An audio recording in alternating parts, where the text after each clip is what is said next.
At Company of Angels, we acknowledge the land on which we work and the traditional custodians of this land, the Gabrielino Tongva Nation. We give our respects to their elders past, present, and emerging. We honor the Gabrielino Tongva people, whose lands, winds, and waters we all now share, and their ancient and enduring cultures.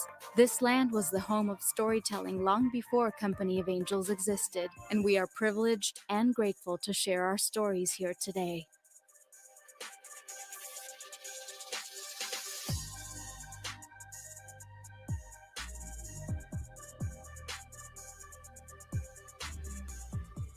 Company of Angels is dedicated to creating theater that is deeply connected to its community. We share and help give a voice to the many stories that exist in said community. Through a collective of actors, directors, playwrights, designers, and administrators, our company forges ongoing and meaningful relationships with the residents of Los Angeles. Company of Angels artists embrace the responsibility to face the darkness, tell the truth, and bring forth to light.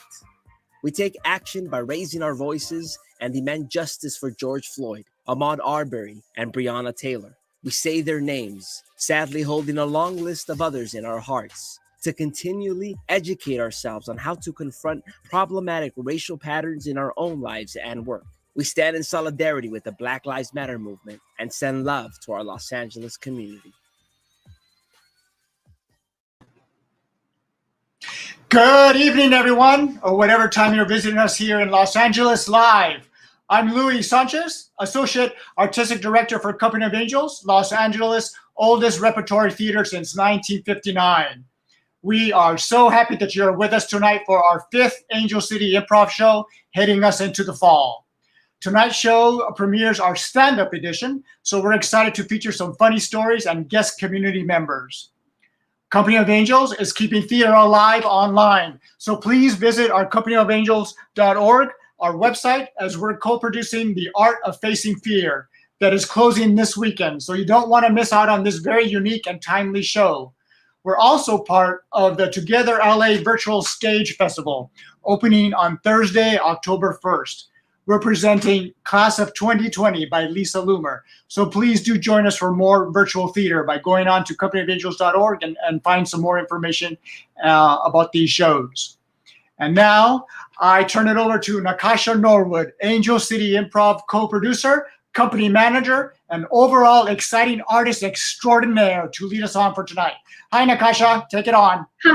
Hi, Louie. Thank you so much. Thank you all who are tuning in to our very special Angel City Improv Stand-Up Edition. I'm really excited for the show that we have for you guys to check out what we've been working on over this last, I think it's been about a month now that we've been working on our stand-up. So, but before that, I would love to introduce our community partner for this month's show. So excited to have them here. We have the Eamon Cannon Comedy Project here tonight. So I'm going to bring 2 people on stage. They're going to talk a little bit more about ECCP. Please welcome Susanna Spies and Jeremy Monreal. Hello. Hello. Hi. Thank you guys so much for being here tonight. Thanks for having us. Yes. Absolutely. Hair's like falling in my face. So yeah, welcome. This is Angel City Improv. And yeah, please tell us a little bit more about ECCP.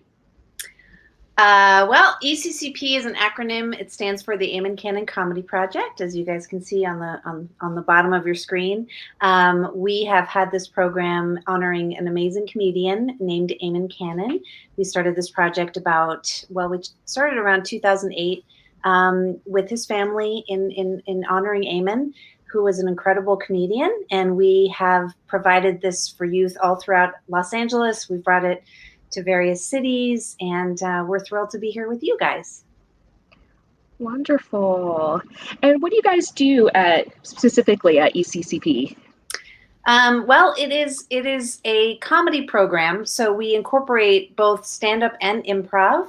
I've been a stand-up comedian for a long, long time, since before you were born, and and Jeremy, of course, has I've been a joke to my family my entire life. So we work together with both stand up and improv. I kind of head the stand up side, and Jeremy is one of our leads with our improv side, and we do a combination of both forms of comedy in a session. So essentially, it's a session where the youth between the ages of 10 and 19 come together and they learn how to develop and write their own material, and then they perform it for their friends and family. And we incorporate both improv and stand-up within the sessions. And it's tons of fun, and it gives them a great opportunity to voice what's going on in the world and what's going on with them. And Lord knows we need these platforms to share what's going on. So what better way than to do it through humor, which is what I always say, the most universal language there is. So we all love it. We all want to hear more of it, and we all get along under it. So yay for laughter. It's important. Yeah, it's vital. and Susanna does a really great job. She connects with these students and teaches them stand-up, which helps them find and hone their voice and use their voice or point of view, which is really great and beneficial to have as a young human being. And I like to help them find and hone their instincts. Just trust that everything that they think of is correct, and they're heard and seen and everything. And I just try to replicate that safe environment. I think we do that very well with our program. We do, because the bottom line is really, I mean, sometimes people will say, you know, how do you teach someone to be funny? And I'm like, well, it's kind of impossible to teach someone how to be funny, but we encourage to share who they are through the platform of comedy. So, you know, everybody has opinions. And so if you really hone those opinions into your own perspective about how you view the world, there's tons of funnies that can be shared. And so that's kind of what we love to do. And then, you know, everybody benefits because, again, they get that opportunity to share what's going on. So. And it, you know, it also it's good for students too within their critical thinking and their writing skills, because a lot of it is writing. They get to develop the sense of timing, the sense of what's it like to, you know, have a beginning, middle, and end, and then of course work towards something that they're all able to share together. So it's super fun, and it gives them those tools, but those go beyond the mic. Those are life tools that they can carry kind of into the world, because we all need that structure somehow. And so it helps guide them that way too. So, well, that's awesome. That's so great. And you guys have a video of one of your students performing stand-up, correct? Yes, this is one of our amazing students named Isabella Rodriguez. She has been with ECCP. I think we've taught her, gosh, I don't even know, the time flies so much, but she started with us when she was about 9 months old. No, just kidding. She started, I think, when she was, I want to say she was maybe a sophomore or a freshman, and she's now in her senior year. She has been involved with ECCP as well as another program we have called Comedy Playground, and she's just amazing. And she couldn't join us today, but she was very excited about sharing this video, which we're so excited to have all you guys see. And I think the rest will speak for itself. My nickname for her is Isabella, because it's 2 L's, so I have to give it that last sound. Isabella, and I just call her Funny Girl. She's amazing. You guys will love her. My name is Isabella Rodriguez. I'm 17 years old, and I'm a 12th grader in high school. I've been part of ECCP and Comedy Playground for about 4 years now, and I really enjoy doing these two programs. They really help me come out of my comfort zone and to try something new that I never thought I'd be doing. I'm a filmmaker and photographer, so I never thought myself doing stand-up comedy until now, and it really helped me as a human being to make people laugh, and I'm really happy to be still doing it. I'll be sharing some of my stand-up comedy set with you guys, and I hope you enjoy it. So hello, my name is Isabella Rodriguez, and as you can probably see, I'm a teenager. Being a teenager is great. I love being a teenager, except the annoyance of hormones. I don't know who or what hormones are, but they are annoying. They make us do crazy things. It makes us probably more annoying than we are.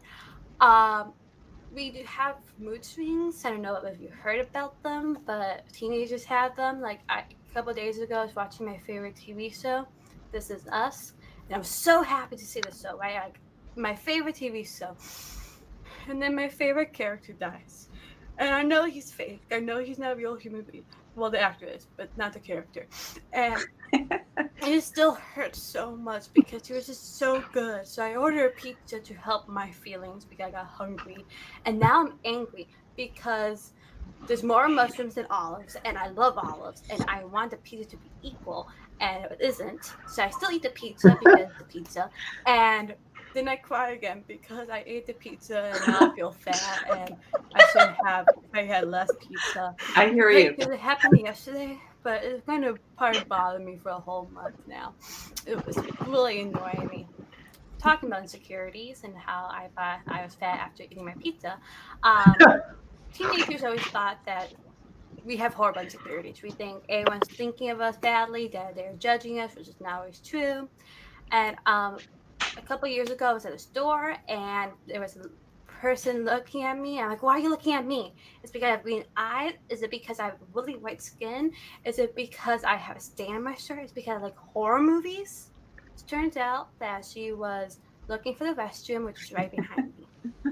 Talking about horror movies, I love horror movies. I'm obsessed with horror movies, like unhealthy obsession. But I'm really scared of everything. So horror movies are like a bully to me. Like I enjoy them scaring me, but I want to be friends with them. Like the first time, sure, I understand, you scare me. Second time, fine, you give me nightmares. Third time, come on, I just want to be friends with you guys. I want to hang out, scare the other people, not me. I also learned really bad lessons in horror movies. Like I'm not ever going to Texas because there's chainsaws that are thrown everywhere. There's rules for a reason, people. There's people wearing other people's faces as masks. That's creepy. And there's a lot of cornfields you can get lost in. I've been to Texas, but that's what I've seen in Texas too. So it has to be true, right? I also can't be trusted picking movies anymore because my friends don't like watching horror movies. Yesterday I was talking to my friend. This is how a conversation happens with me and my friend. Hey, do you want to watch a movie? Yeah, but not a horror movie. Well, actually, I have a movie in mind. It's a really sweet story. It's a coming-of-age story. It's about a young girl who's a gymnast. She can do all these amazing flips, and she can turn her head around 360, and she can float. She has superpowers, but she has a bad stomach issue, so she goes up a lot. It's a really touching story. It's amazing. Oh, is it a horror movie? No, it's called The Exorcist. It's a really touching movie. It made me cry. Thank you. I'm Isabella Rodriguez. Oh, that She's was so awesome. amazing. Yeah, So amazing. She's just incredible. I mean, the thing is, we teach, but they teach us. We learn from each other, and she's just amazing. She's so creative and she's such a true artist. So, in every capacity, she's just excelling tremendously. So we're so proud of her. Yeah, completely. She was a little bit soft-spoken at first, but she's really grown out of it, and it's really fun and amazing. And she wanted to work on characters on my end, so like my biggest thing to help her influence with characters is that I'm the weirdest one in the room. Like I'm always like, how you doing? So I always want to be the weirdest one to make everyone be like, oh, I can be that weird. That's totally fine. That's great. So that's my philosophy. Oh, that's so wonderful. I love that you guys have this program for kids to be able to express themselves and grow and learn these tools. If someone wants to get more involved in ECCP, what's the best way to do that? They can shoot me an email. We have sessions that are ongoing through the year. We do a lot of work. We've been primarily working with Inner City Arts, which is in downtown LA. We have programs there that go throughout the year. We also, can always be open for mentors or anybody who wants to get involved. We have additional opportunities, so they can always just send an email. We can let anybody know what we've got coming up. We do coachings, we do classes, we do on-site visits, we do all kinds of different things. So if anybody wants to reach out, they can always just email one of us at EAMON Cannon, CANNON, comedyproject@gmail.com. So that's probably the easiest way to reach us is just Eamon Cannon Comedy Project @gmail. And then we can provide information about that program as well as our other programs and see what we can do. But the more the merrier. Got to keep laughing. Exactly. It's definitely needed, especially in this time right now. Well, thank you both so much for being here tonight and sharing about ECCP. And thank you so much for sharing Isabella's stand-up. That was so fun and definitely remember those teenage years. So definitely relatable. No, thanks. Yeah. And I was just going to say too, if anybody ever wants to kind of check out more information, they can go to our website too, which is eamoncannoncomedyproject.org. yeah, thank you to you guys for all the great work that you're doing. This is awesome. This place is great. Yeah, man, it's so cool. This is like the most pro live show ever. So hats off, man.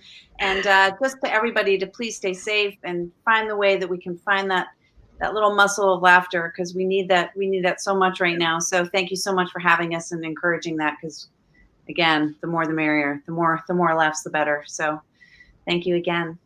Awesome. Thank you so much, Susanna and Jeremy. It's so wonderful to have you guys. Thank you so much. Hi. So let's welcome back Louie to introduce our next portion of the show. Hey, yeah, thank you, Nakasha and Susanna and Jeremy. It was just wonderful to have them and feature our community comedians there. And now for a bit of Company of Angels comedy. The improv team is taking a break for September. So we're happy to present our stand-up edition, which Nakasha was talking about a little bit earlier. And we have a great group of performers who are ready to share some fantastic stories and quips, tonterías, and chistosos. So I'm happy to introduce tonight's first comedian, Leah Zhang. Take it away, Leah.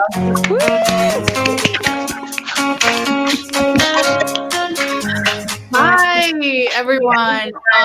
Thank you so much for joining us for our first stand-up edition. And I'm really excited. This is my first time doing stand-up, so I'm super excited. I wanted to give a shout out to my parents. They're not watching tonight, but I just wanted to give them a shout out anyway, because they are wonderful people. Okay, my parents are supportive, they're kind, they're wise, and they are complete hypocrites. They are so hypocritical. I mean, I don't know. Does anyone else feel like they have hypocritical parents? Okay, good.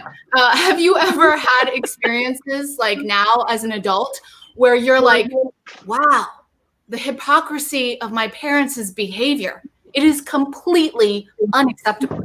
Like, this is what I think a lot throughout my day, like, you know, a few times a day. Probably shouldn't admit that. But it's okay. I'll share with you guys. They're not watching. So I wanted to talk about a particular instance of the hypocrisy of my parents. All right. So I'll tell you about this one instance. But when I was a teenager, right, my dad, he was like your typical hardworking, he wants your kid to do better, education-focused parent. So he would like have me read a page of the dictionary every day. Okay. He would do things like he would pay me $1 on Saturdays to go through stock portfolio pages and record some of the stats. So I know, typical dad behaviors, right? And everything in life for my dad was a lesson. So they were always like dad lessons. Okay. So I remember this particular dad lesson. When one day he's like driving me to the mall. I was like 13 or 14. I'm super excited. I'm just like sitting in the back of the car. We're going to the mall, and the radio was on, and the song that comes on is Sam Cooke's "Wonderful World." I don't know if you guys know that song, but it's like it goes, "Don't know much about history, don't know much about biology, don't know much about science book. Don't know much about the French I took, but I do know that I love you. And I know that if you love me too, what a wonderful world this would be." Okay, so that's the song that was playing, right?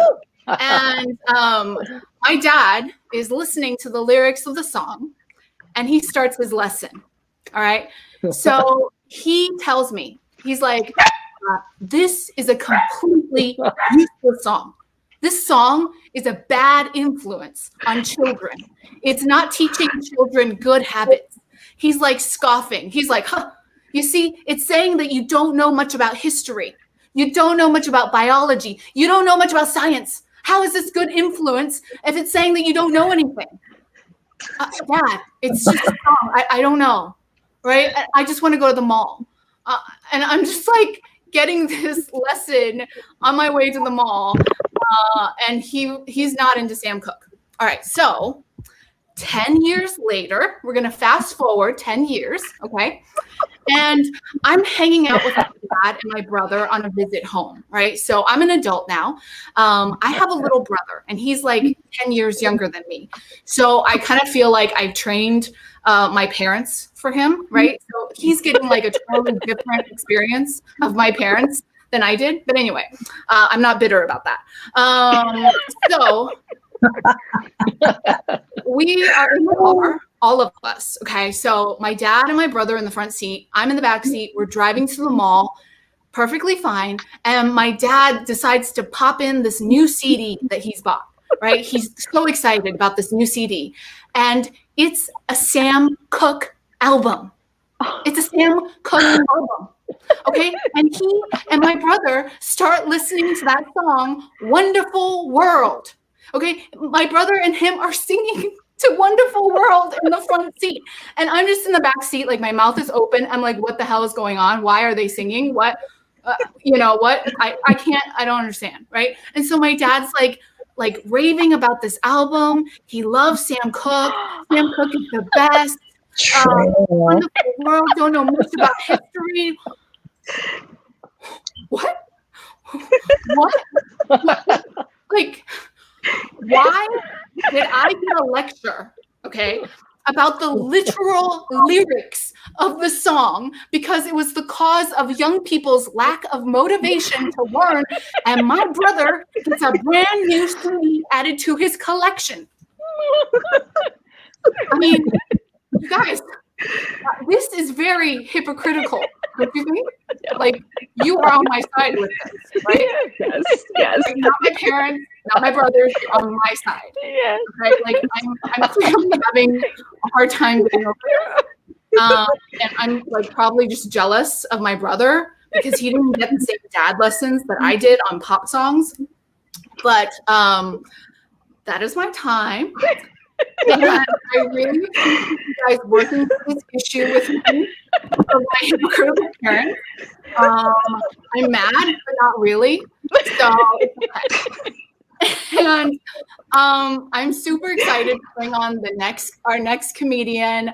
She's a wonderful, wonderful lady, so funny. She's got the best smile. Welcome our very own Nakasha Norwood. Woo!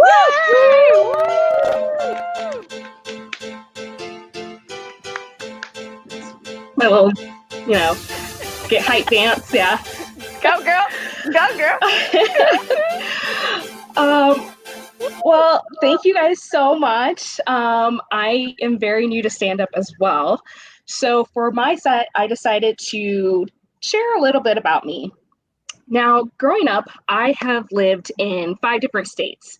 And over time, I've come to realize that my time there kind of relates to a different type of love that people usually experience at some point in their life. So the first state that I lived in was Iowa. And I will go ahead and confirm, I did say Iowa. Because usually when I tell people that, I get, oh, wait, there's people in Iowa? And then I get, oh, wait, there's Black people in Iowa? And I'm like, yeah, me and my parents, except now just my dad, so. But yeah, my parents are from the Midwest. They went to college in Iowa, met, fell in love, got married, had me, and that's how I'm from there. And honestly, I loved Iowa. I compare it to like a puppy love, something that's so like sweet and innocent and all I knew because I was born there and didn't have a choice. But, that was Iowa and it was great, but I knew I was going to need something a little bit more down the line. Well, unfortunately, my parents got divorced when I was 10 and my mom got a job in Florida. So that was our next location that we lived.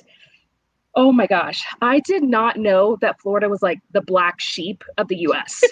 I mean, I was 10, so it wasn't my fault. It was clearly my mother's fault. And she still regrets it to this day. It's like Florida is a trigger word for her. She starts to like convulse if you say it. But seriously, I mean, when there's an article that says you are the worst state in the nation in every way, that's a problem. And I've come to realize that Florida is that type of love that you have when you know you're making a bad life decision, but you really want to piss your parents off, so you do it anyway. That's Florida for you. It's like, I mean, it's flashy. There's a lot to do. I'll give you that, but it's not a place to call home. That's a vacation spot. You get in and you get out. And that's exactly what I did. Six years later, but I still did it, So the next stop for me was Virginia. And we moved there right before my junior year of high school. And I stayed there through college. And Virginia, I compared to like a young love, when you have that high school sweetheart and you guys stay together through college and you start to think that maybe this is the one, but then you snap back to reality and realize you don't like each other, you have nothing in common. This was more for convenience. So needless to say that Virginia and I didn't last. Yeah. But so, I was trying to think, if it wasn't Iowa, it wasn't Florida, and it wasn't Virginia, then who was my endgame love? And then in walks in New York. Yep. Woo! Yep. So I first met New York when I was still living in Florida, and I didn't like it. Everybody was just really arrogant and rude, and there was like trash on the street everywhere, it just like smelled. So I was like, nah, I'm good. But then after college, I did a summer acting program, and it was going to require me to spend the entire summer in New York. So I was like, all right, we'll see how this goes. But boy, was that the definition of not judging a book by its cover. I fell in love. Like, I left at the end of the summer, for you old people, in a New York state of mind, and for the young people, Empire state of mind. But it was just, I went home and I'm like, Mom, I'm in love. Like, I gotta go. And so I said peace out to Virginia, and I moved to New York. And that began my next great love affair. Now, when I look back at it, I can see that this type of love, unfortunately, though, is a dysfunctional kind of love. In the beginning, it's all good and like it's hot and heavy. I would wake up every day like, oh, I'm so happy to be here. They're like birds singing to me like I'm in Enchanted or something. And then, after a few years, the honeymoon phase wears off. And so it became kind of love-hate. It was like, oh, I love you, New York, but I want to choke you too, And then by the end, it reached this toxic point of no return. And it was to the point where, like, I couldn't go a day without saying, screw you to someone, even if it was just myself in the mirror. And, we became that song, that Rihanna song, We Found Love in a Hopeless Place. Like, that just was New York. It's really bad when your friends pull you aside and they're like, nah, girl, you gotta go. Like, this ain't working. So after 7 years, New York and I parted ways. So who was my end game? Well, I think I might have found it in California. Woo! So, yeah, we've always had this electricity every time I would visit, and I wanted to move here. I'm scared, but I was like, what? I just got to do it. So I did. And it'll be 3 years on Saturday. Yeah. And we're going really strong. Maybe I'll get that ring. So is Cali my end game? Possibly. Only time will tell. But if not, I still got 45 other states to check out. So anyways, that is my time. Thank you guys so much. I am so excited to bring on our next comedian. He's such an amazing human being, and I love working with him. Please welcome JJ Jew. Woo!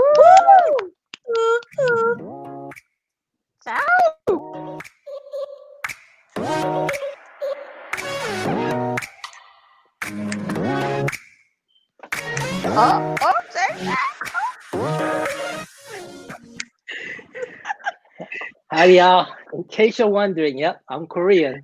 not the K-pop listening, kimchi eating every day, or liquor store owning Korean. No, no, no. I'm old school, okay? R&B listening, seafood gumbo eating, and soul train dancing kind of Korean. My folks were confused because I told them we're like black, you know, we have black hair, we're into bling, we love our barbecue, and we both got soul. Anyway, picture this: circa. I was born in Seoul, Korea, so that's the connection. Anyway, circa 1992, the Rodney King riot. Look, growing up in the valley, okay, I grew up in the hood, Reseda, Karate Kid Reseda. And I soaked up all the beautiful African-American culture as much as possible. I love the music, the clothes. I even had Jerry curls, believe it or not. Yep, yes. Jerry curl with Afro sheen. But turned out you really need curly hair for that. So anyway, so my parents, since I was so deeply immersed in the culture, my parents said, you know what? You should work at your uncle's store in Watts. Yes, Watts. Liquor store, boot camp, drill sergeant. And my uncle, Mon, was the warden, okay? That's right, my Uncle Mon. And my Uncle Mon, he paged me the night before. You know what a pager is, right? Beep, beep, beep. Basically, for your millennials out there, before cell phones, okay? It was like a caller ID where you only see the number on the person who is trying to get a hold of you, but then you have to go out and find a landline or a payphone. Yes, a payphone. Usually connected to Denny's or gas station. Total waste of time. Pagers is a total waste of time. It's basically like somebody asking you a question before they ask you the next question. Like, can I ask you a question, JJ? I just get pissed off. I just said, let me sleep on it, and I'm out, So, anyway, my Uncle Jay, all right? So check it out. So, finally, he pages me, and it takes me about 15 minutes, 20 minutes to find the payphone because I got to get off the freeway. And I call him.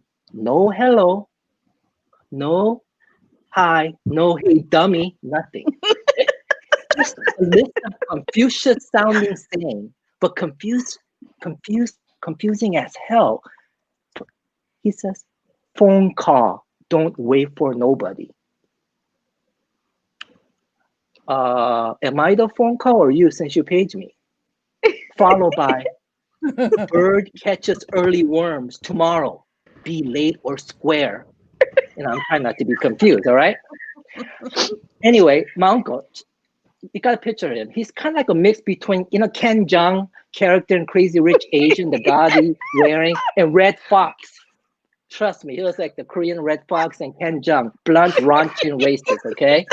And he wore a knockoff Rolex, Gucci sweater with, one C, Gucci, and a black and pink mesh Playboy hat that says, don't play me, okay? So it's really classy, okay? And Uncle Mon was a clean man, but he would tell me stuff like this. Sex dirty when not married. So do everything before married. Oh, married, okay. And then he would say he's not a racist, but he would tell me, you Korean, not black Korean. Their hair messy and wet. Our Korean hair messy and dry. Big difference. Okay. And he'll brag about being a respectable Catholic, but he would jack up the Lord's Prayer, Our Father, who art in heaven, how do you know my name? He knows everything. Okay? So Uncle Mon, right? So you would be so repetitive, okay, with these exercises that he would teach me, the cash register, stocking the beer, even opening the door. Open, shut, open, shut, open, shut. I had no idea I was training with Mr. Miyagi, But this Daniel-san, okay, I didn't learn how to defend myself or win any trophies or get the girl. But I think my Uncle Mon, deep, way deep inside, deep south, okay? Like south, south, not South Korea, like South United States South. He had good intentions, okay? But he did teach me 3 valuable lessons, okay? Lesson number 1, don't be looky-loo who slow down traffic to look at accident. Be like Nike, just do it. Translation, learn by doing, not looking. Lesson number 2. Blind as bat, outside mind. Oh, translation, out of sight, out of mind. And then third lesson I learned from my dear old Uncle Man. Big, proud Korean, not like you, who look like Michael Jackson Thriller monster. Thriller monster, okay. Be a better version of yourself, he meant. So anyway, my boot camp days ended abruptly after the Ronnie King verdict and the liquor store was under siege. But for the most part, we came out okay. I told my uncle, paint black own. Because of his English, he paint own black.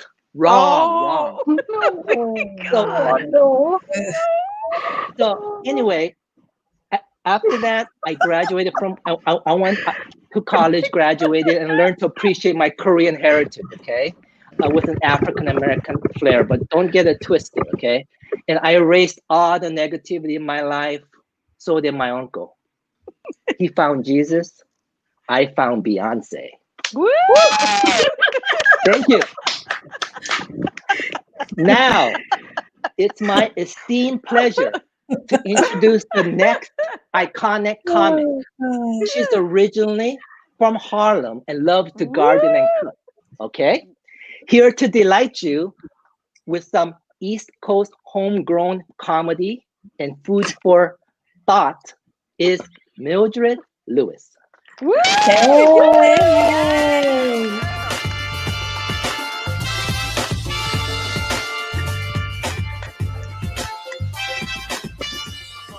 Gotta ugly up when you hear the groove. Okay, my people, you know what's up. You've got to vote. You can go early. You can mail that puppy in. And if you mess around and wait till the last minute, you're going to risk the Rona, okay? And I'm not just talking about the top of the ticket, because as we see, homie, judges and prosecutors can make us sad too, okay? So you got to vote, but I don't want you to be overwhelmed. You've got to keep in mind this law I discovered. I call it the conservation of crazy. Once you understand this law, you can keep everything in perspective. Basically, the universe works like this. As soon as you get one crazy person kind of halfway together or voted out, the universe in its wisdom raises up another crazy person. That's what's up, my friends. You replace one guy with the other. I say a guy because generally speaking, women don't come out of the box crazy. You did something. That's what's happening. So here's how I discovered the conservation of crazy. I was living in New York City with my aunt who has bipolar disorder, but it was great. I mean, it was black girl magic potential. She was taking her meds. She was in a program. I had a great job. Everything was going like smooth. And then she stopped taking her meds. Things got wild. I mean, like, I didn't even think I could trust my own mind. Things got worse and worse. And so I broke it down. I was like, go to bed, get up, go to work, come home, hope for the best. Rinse, wash, repeat. It wasn't enough, my friends.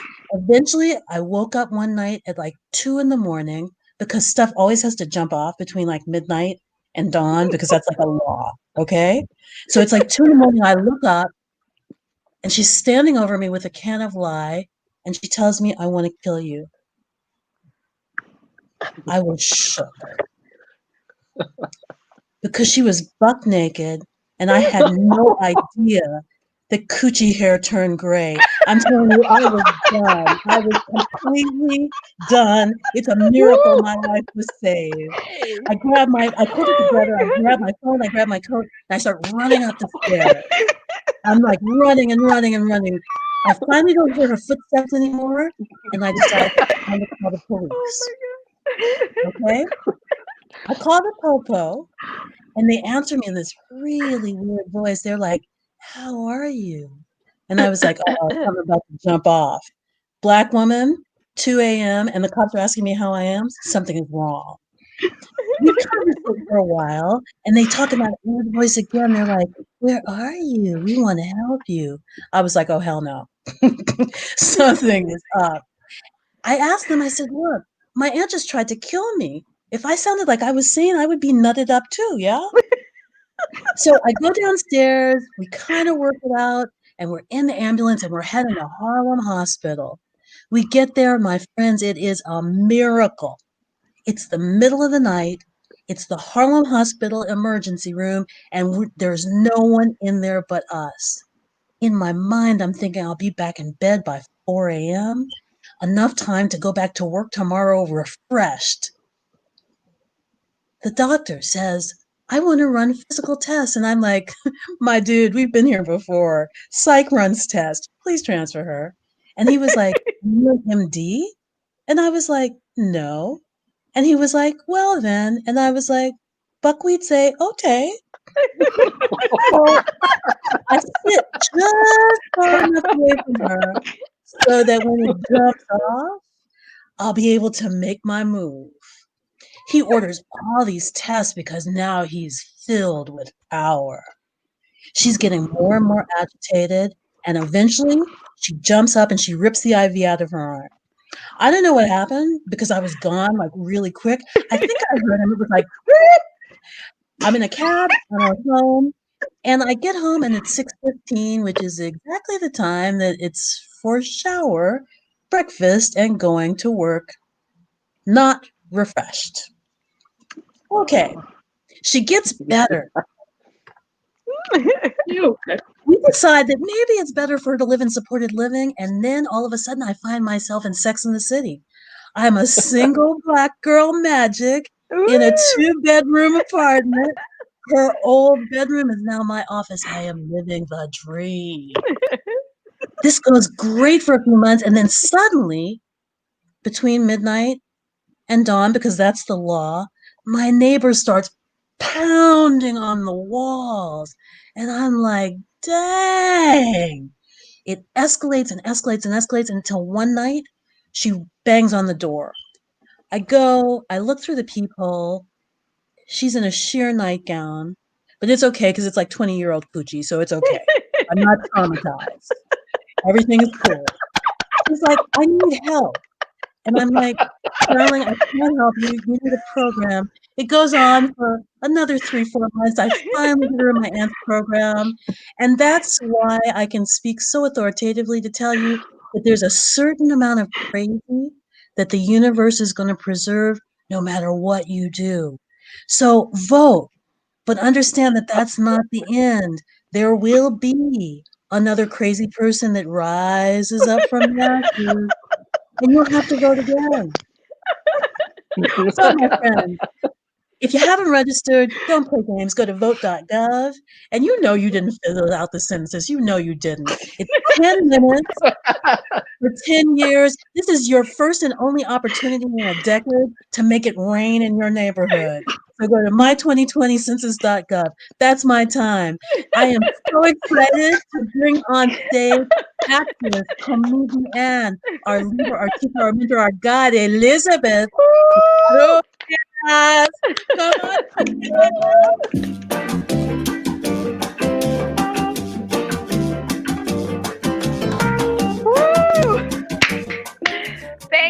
Thank you. Oh my God, Mildred, Gucci hair, really? Gray Gucci hair. That's all right here, right now. It's an image that I will never. You will never forget. recover. I will never recover from that. We got you. I'm traumatized today, guys. I got Leah talking about hypocritical parents. I got Nakasha about 5 states of lovers. I got Black Korean over here. I mean, y'all. Although Black Korean, I like that. I like them all. You guys are amazing. So anyhow, y'all know me. My name's Elizabeth Maria Socorro Covarrubias Leiva de Alvarez. But y'all can call me Lola, okay? Just because I can. But I don't know if you guys know this, but I'm 130 pounds. Mm-hmm. Yeah, my body doesn't know it yet. You know, they say manifest, right? Throw it out in the universe. Throw it out. It'll come to you. the only thing that is coming to me are Twinkies and pasta and pizza, guys. It's not working out. This losing weight situation is not working out, especially with COVID. Oh, but I digress. I do need to lose this extra baby weight, you guys. It's getting real serious, and it's now or never because my baby is 27. Okay. This baby weight gotta go. This baby weight gotta go. You know what I'm saying? Oh, anyway, it's a work in progress. It'll get done eventually. The universe will hear me, and it'll just one day it'll be off, melted off. But guys, today is the 24th. I'm so excited because my honey and I are celebrating 93 months together. Okay, for those who can't do the math, it's 7 years and 9 months. Okay, 7 years, almost 8 years. Nice. Can you believe that? 8 years, and we're still going strong. You would think that during this COVID, it would have ended because we are with each other 24/7. Do you understand me? 24/7. But you know what? It's amazing. And I didn't think it was gonna last, to be honest with you. I mean, look, we met at a club, you know, and you know they say at clubs, you know, you just go to get a wham bam, thank you, ma'am type of thing. Well, it didn't work out that way. We actually met, and if it wasn't because I asked him if he wanted my number, did we even go further from that night? He didn't hesitate, which was a good thing, right? I did ask him, do you want my number or not? He walked me. We danced the whole night, guys. Guys, stop playing with girls' minds. If you like a girl, tell her right away. Don't make her wait. Shoot, life don't wait for nobody. And we've learned that in this year, right, guys? That you can't wait on nothing. You like somebody, get it. Ask for her number. Ask him for his number. If you want to eat something, damn it, I don't care. We'll work out later. Just eat it. So we met. We danced all night. We had the best night. When I tell you, we danced all night. Okay, he walked me to my car. We were at the valet, and I'm standing there like, is this fool gonna ask me for my number? Like, we had a great time, right? So finally, I know this is gonna be a little awkward to hear coming out of my mouth, but I was shy. I was like, so I asked him. I just looked at him and I said, do you want my number or not? Because the car is literally like the valet guy is driving down the ramp. Got to the bottom, literally got out the car, opened the door. My girlfriend gets in the driver's seat, and I'm like, I'm about to, me next. So finally he said yes, right? I said, okay, I'm flying out. Look, it's either now or never. So I said, homie, do you want my number? And he's like, oh, yeah. Acting off like I was going to ask you anyway, right? Whatever. So I gave him my number. I thought he'd gonna call me. You know, if it took him that long, he's not gonna call me. Well, guys, surprise, we've been inseparable ever since. Ever since we've been inseparable. But I'm a little concerned. Yes. I'm a little concerned though because we're not married. Okay. And like I said, I asked him for basically giving him my number. I was the first one to say I love you. When I said it, he said thank you.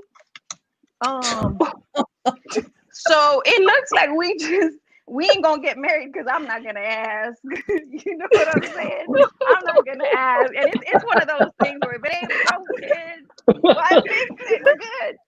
But I will tell you this, my mom is a mess, right? My mom and my sisters would be asking, when are you guys gonna have kids? And I'm like, I have one. And that's only because I had nothing to do that year. Like, you lucky I got that one. You know what I'm saying? One and done. But my mom, my honey, he's black, right? And so she's just so like, oh my God, but you guys would have such good looking babies. And he didn't have any kids. And, you guys should have a kid. I'm looking at her like, he didn't have no kids because there were no kids. Like, how is it my fault? How is it my problem? Lady, I already have one. Been there, done that. No. But she's like, ay, pero Elizabeth, yo quiero un chocolatito. Talking about she wants a little chocolate drop. Mom, you can't say that. Ay, pero why? I love chocolate. I can't be mad at her because so do I. You know what I'm saying? That's why it's lasted this long. But ladies, let me tell you something. It's true what they say about these black men. Yeah, they love them some fried chicken. Hey, dirty-minded. Y'all are so dirty-minded. I don't understand.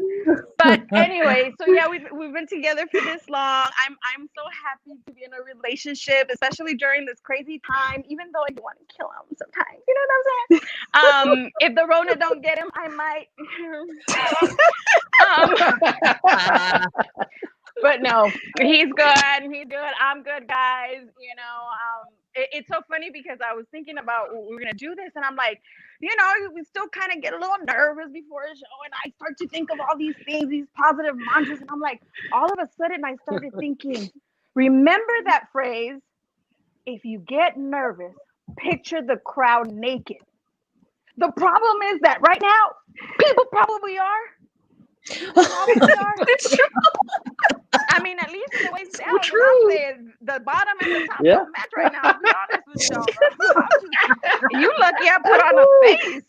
That's because I've not been feeling myself lately, and you know, I had to like sparkle a little bit.